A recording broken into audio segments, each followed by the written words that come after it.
요한복음 6장은 먹는 이야기로 가득합니다.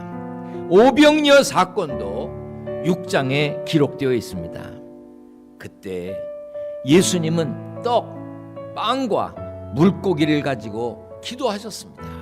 그리고 사람들에게 나눠주셨습니다. 거기 있던 사람들은 모두 배부르게 되었고 남은 조각이 12바구니나 되었습니다. 그러자 사람들은 예수님을 이는 참으로 세상에 오실 그 선지자라고 했습니다. 그러나 사람들의 그 칭송은 순수하지 못했습니다. 먹는 문제를 해결해 준 예수님을 임금 삼으려고 했기 때문입니다.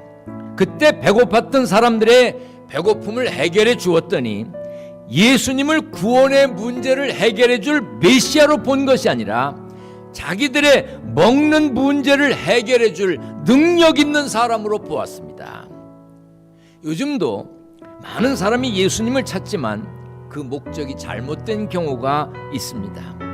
예수님을 구세주로 만나려고 하기보다 먹고 사는 문제 해결에만 관심이 있습니다. 그러다 보니 예수님을 자신의 삶을 더 풍요롭게 해줄 만한 힘을 가진 임금 정도로 생각합니다. 우리가 예수님을 가까이 하는 이유가 세상적인 것을 채울 목적이면 안 된다는 뜻입니다. 예수 믿는 이유, 교회의 일원이 되는 이유가 세상적인 유익을 위해서라면 100% 잘한 일이 아닙니다. 아니, 잘못된 일이라 할 수 있을 것입니다. 예수님은 생명의 떡입니다. 나는 생명의 떡이니 내게 오는 자는 결코 줄이지 아니할 터이요 나를 믿는 자는 영원히 목마르지 아니하리라. 우리는 하늘로부터 내려와서 세상에 생명을 주신 떡이신 예수님을 가까이 해야 합니다.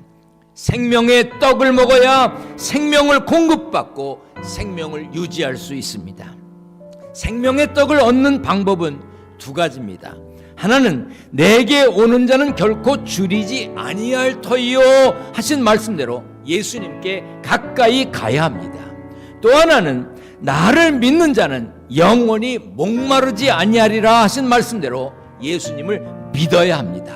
예수님께 가까이 가야 하고 예수님을 믿어야 합니다. 예수님은 우리 죄값을 치르시고 참 생명을 주시기 위해 십자가의 고난을 받으셨습니다. 매일 밥을 먹어 밥 기운으로 살듯이 매일 생명의 떡을 먹어 하늘 기운으로 살아야 합니다.